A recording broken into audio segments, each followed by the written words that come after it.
ሕወሓት ኣብ ጎረሮ ኢሳያስን ኮሎኔል ኣብን ዘየሽከለት ዓጽሚ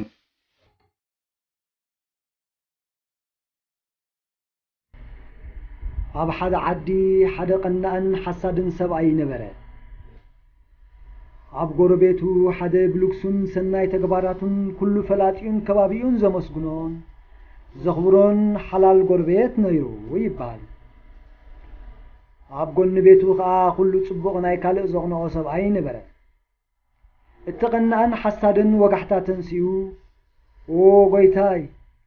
ነቲ ዝጎደለኒ ክትምላኣለይ ልምነካ ኣለኹ ቢሉ ለመነ። ጎይታና ሓደ ወጋሕታ ድሕሪ ተደጋጋሚ ልመና ከም ዝኽብል መለሰሉ። ኩሉ ዝሓተትካ ንኽበካ እየ፣ ንጎረቤትካ ግን ዕጥፊ ካብቲ ትምነዮ ክህቦን ክገብረሉኒ ሰማዕ ዲኻ ቢሉ ሓተቶ። እቲ ሓሳድን ቀናእን ከዓ ጎይታይ ንመልስኻ የመስግን፣ እንተኾነ ግን ንጎረቤተይ ዕፅፊ ናተይ ትህቦን ትገብረሉ እንተደኣ ኮንካ ቅድም ክሓስብ ግዜ ሃበኒ በሎ። ሓሳድ ድሕሪ ነዊሕ ምሕሳብ ሓደ ወጋሕታ ተንስዩ ጎይታይ ስለቲ ትህበኒ ህያብ የመስግነካ፣ ንጎረቤተይ ዕፅፊ ናይቲ ዝልምነካ ትህቦ እንተደኣ ኮንካ ግን ንዓይ ሓንቲ ዓይኒ ኣንቁረኒ ኢሉ ድሌቱ ሓበሮ። ሓሳድ ኩሉ ጽቡቕን ሰናይን ስለ ዘቕንኦ ንሱ ሓንቲ ዓይኑ እንተነቒሩ እቲ ሓላልን ገባር ጽቡቕ ጎረቤቱ ክልተ ዓይኑ ክነቑራ እሞ ግስም ኢሉ ዓዲ ውዒል ክኸውን እዩ ምኔቱ ነይሩ። ኢሳያስ አፈወርቂ ኣብርሃ ዝበሃል ካንሰር ሃገርናን ጎራብትናን ዝርምስ ዘሎ ጎብለል ሕስብና ኣብ 21 ክፍለ ዘመን እዩ። ኩሉ ጽቡቕ ፍቕርን ሰናይን ተግባር ዘይብርሆ ቡዳ ንሕወሓት ምጥፋእ ኣምስ ኣብ ጸሚዱ ኣይተሓዙኒ ይብል ኣሎ። ዘይሓልፈሉ ህዝቢ ዝኸባቢ ብመን ዓብለለ ሓድሽ ስግኣት ዕንወት የንጸላልዎ ኣሎ። ድሕሪ ምርካብ ስልጣን ኮሎኔል ኣብይ ኣሕመድ የኢትዮጵያን ዘባናን ባዕሉታዊ ክጸሎ ሓደገኛ ምዕባለታት ይኽሰት ኣሎ። ኢሳያስ ብግድኡ ኣብ ኢትዮጵያ ኣብ ዝገሃዝ ዘሎ ኣሻቓሊ ፖለቲካዊ ምዕባለታት ከም ጽቡቕ ዕድል ተጠቒሙ ንምስዋር ላምባ ይደፍኣሉን ጸግዒ ሓደ ወብን ኮይኑ ግዳይ ኣንጻር ሕወሓት ምባሉ ተወሳኺ ሓደጋ ምትፍናን ኮይኑ ሳዕቤኑ ብዘየገድስ ምፍዳይ ሕነኒ ኢሳያስ ቀንዲ ሕላጎት እዩ። ሕወሓት ንኢትዮጵያ ኣስታት 29 ዓመታት ናብ ዘመርሓሉ ግዜ ዝሓሸ ቁጠባውን ዲፕሎማስያውን ምዕባለታት ተመዝጊቡ እዩ። በኣንጻሩ ፌደራላዊ ምሕዳር ዘምጽኦ ፖለቲካዊ ሽግር ኣብ መንጎ ብሄራትን ክልላትን ፍሕፍሕ ይፈጥር ነይሩን ኣሎ። ዋላ እኳ ንሓድነት ኢትዮጵያ ፌደራላዊ ስርዓት ምሕደራ ዝሓሸ ኣማራፂ እንተነበረ ኣብ ትግባሪኡ ግን ከቢድ ብድሆ ይገጥሞ ኣሎ። ኩሎም ናይ ፖለቲካ ሓይልታትን ዝምልከቶም ጉጅለታትን ንህዝቦምን ሃገሮምን ኣብ ዘርብሕ መሰረታዊ ጉዳይ ምፍታሕ ኣብ ክንዲ ዘድህቡ ሓደ ጉጅለ ነቲ ካልእ ረጊጹን ኣስተናዒቑን ኣብ ስልጣን ንምምጻእ እንተዘይኮይኑ ንህዝብን ሃገርን ብዘይካ ዕግርግርን ህውከትን ፋይዳ ኣብ ዘይብሉ ህውከትን ነውፅን ይወስዱ ኣለዉ። ፍልልይ ሓሳባት ኩሉ ባህራዊ እኳ እንተኾነ ኣብ ክሊ ጠረጴዛ ናይ መፍታሕ ባህሊ የማዕበሉን። ሓድሽ ነቲ ዝነበረ ድሕሪ ምእላይ ብልጫታቱ ዓቂብካ ሕፅረታቱ ኣብ ክንዲ ምምላእ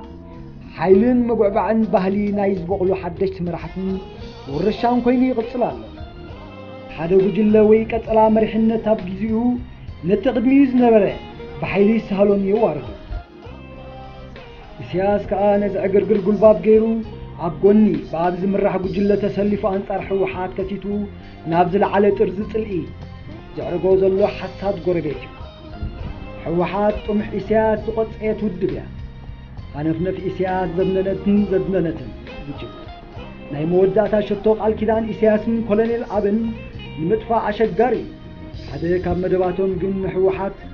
ኮርሚጆም ስዩም ከብልዋ ኣብ መደረታቶምን ግብራዊ ስጉምትታቶም ንምትውዓል ይከኣል። ኣብ ዝሓለፈ 28 ዓመታት ኣብ ኢትዮጵያ ብሓፈሻ ብፍላይ ከዓ ኣብ ትግራይ ተመዝጊቡ ዘሎ ቁጠባውን ፖለቲካውን ምሕደራን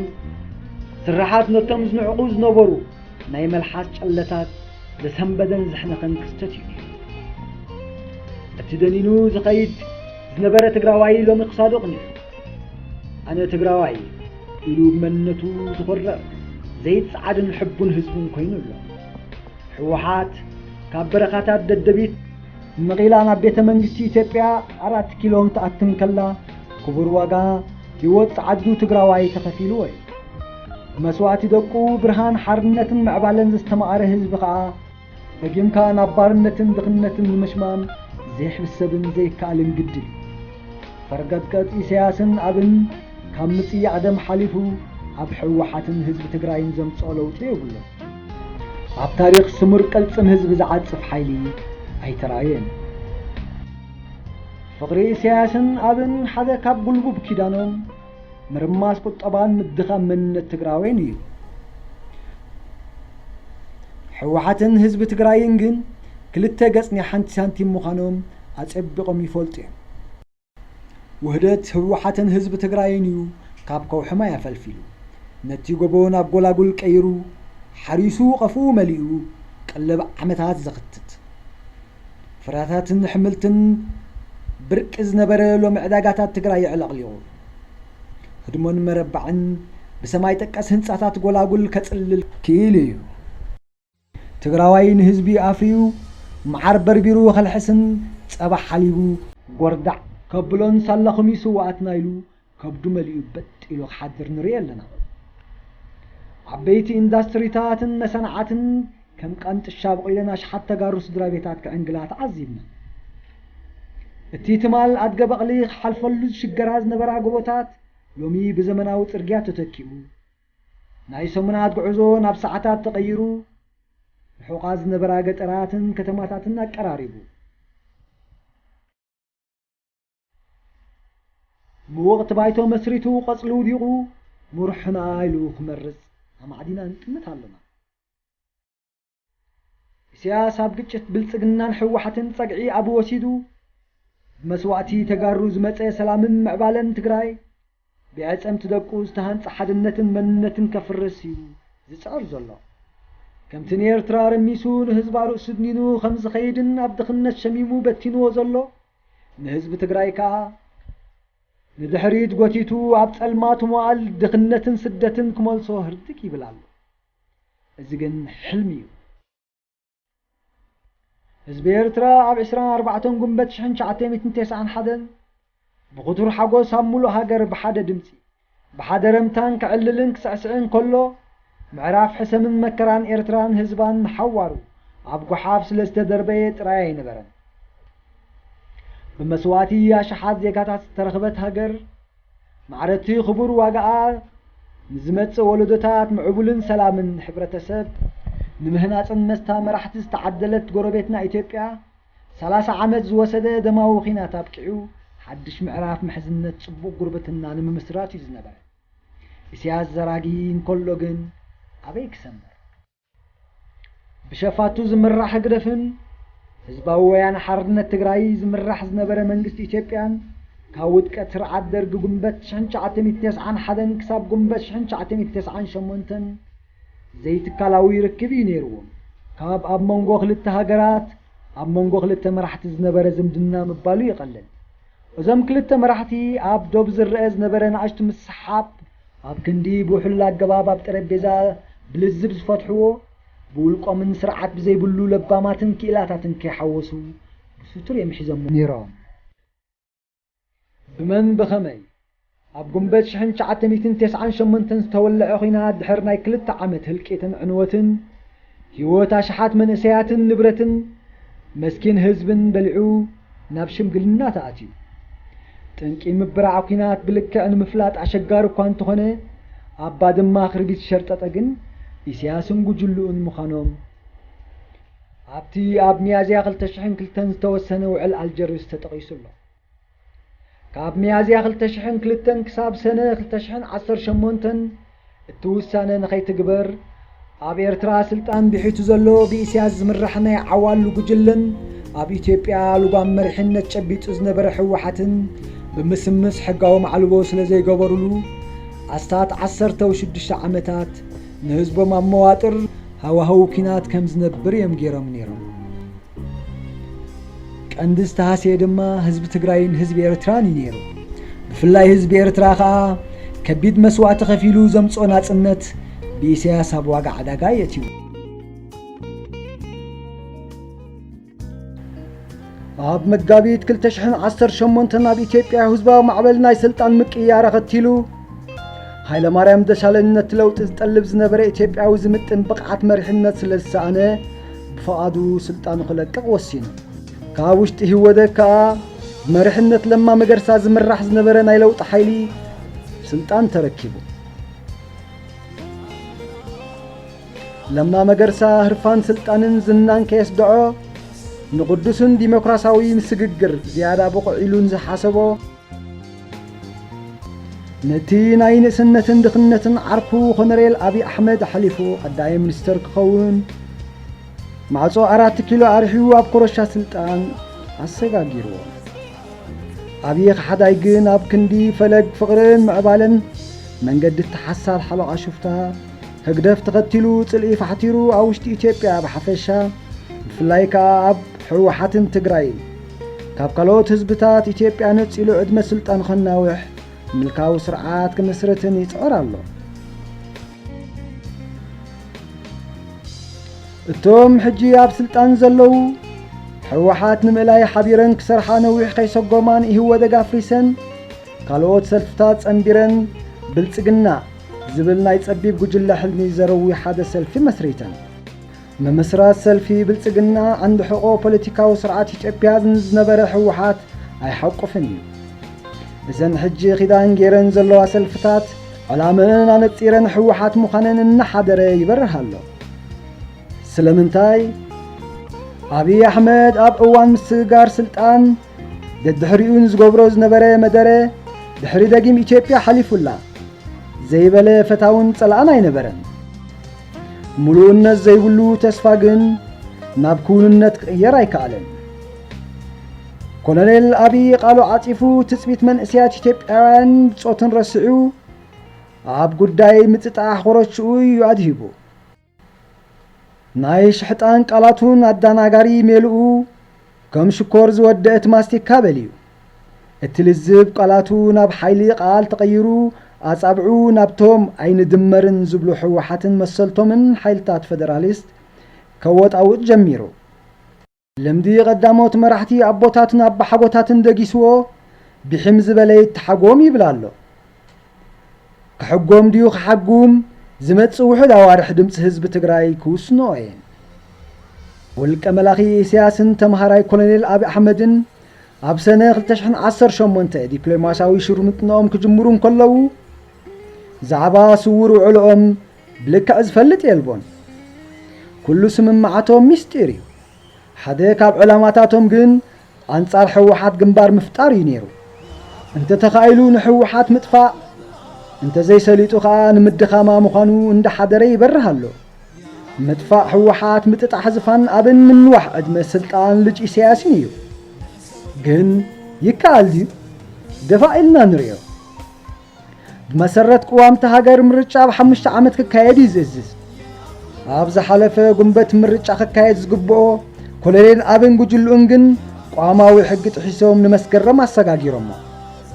እንደገና ብምኽንያት ቫይረስ ኮሮና ንኻልእ ግዜ ተሰጋጊሩ ቫይረስ ኮሮና ሓቡእ ምረቓ ኮይኑ ዕድመ ስልጣን አብን ብልጽግናን ከናውሕ ምኽንያት ተፈጢሩ ቤት ምኽሪ ፌደሬሽን ከዓ ኢትዮጵያ ንቅዋም ብምትርጓም ሕጋዊ ስልጣኑ ተጠቒሙ ሃገራውን ክልላውን ምርጫ ከናውሕ ክሳብ ምርጫ ዝግበር ሰልፊ ብልጽግና ንመንግስቲ ክመርሕ ኣብ ክልላት ከዓ ተንጸናሓ ናይ ክልል መንግስታት ከም ዘለዎ ክቕጽላ ወሲኑ መንግስቲ ክልል ትግራይ መሰረት ቅዋሞም ሃገራዊ ምርጫ ኣብ ጊዜኡ ክትግበር እኳ እንተፀውዐ ሰማዒ ይረኸበን ንብልጽግና ቅዋም ይጥሕስ ስለ ዘሎ ካብ መስከረም ንድሓር ማእከላይ መንግስቲ ሕጋዊ ስለ ዘይኮነ ስልጣን ክረክብ ወይ ካልኦት ሰልፍታት ዝተሓወስኦ ናይ ጥምረት መንግስቲ ክምስረት ይጠልቡ ኣለዉ በአንጻሩ አብን ጉጅሉን መንግስቲ ትግራይ ምርጫ ከይገብር እንተዘይተቐይዱ ግን ሕጋዊ ስግምቲ ክውሰዶ ምዃኑን የፈራርሕ ኣሎ ሕወሓት ምፍራሕ ጉጅለ አብን ውዲት ኢሳያስን ግዲ ከይገበረት ሓደ ስጉምቲ ንቅድሚት ሰጊም ኣላ ባይቶ ክልል ትግራይ ናይ ምርጫ ቦርዶ ኣቂሙ ድሮ ስርሑ ጀሚሩ ኣብ ውሽጢ ትግራይ ዝበቆላ መሰል ርእሰ ውሳነ ህዝቢ ትግራይ ዝድግፍ ሰልፍታት ከዓ ኣካል ናይቲ ምርጫ ኮይነን ኣብ ባይቶ ክልል ወንበር ክሕዛ مع حوحات كودادرا أمرخ بوزهان تقرأي قريبا بروغراماتن هزب خلاليا جنبيرين الله وسانة هزب تقرأي ديوز السعر ويكا حيل آبن إسياسن جيجيز من اللسايو اتناي موداتا وطيد قن مسر سوسانة هزب تقرأي مخبار انكو بوليتيكاون حريانا يتم منقستاز زمرحو زلو ناي عنوات بجلة بالتقنان كخون مخانو ترطر يبلو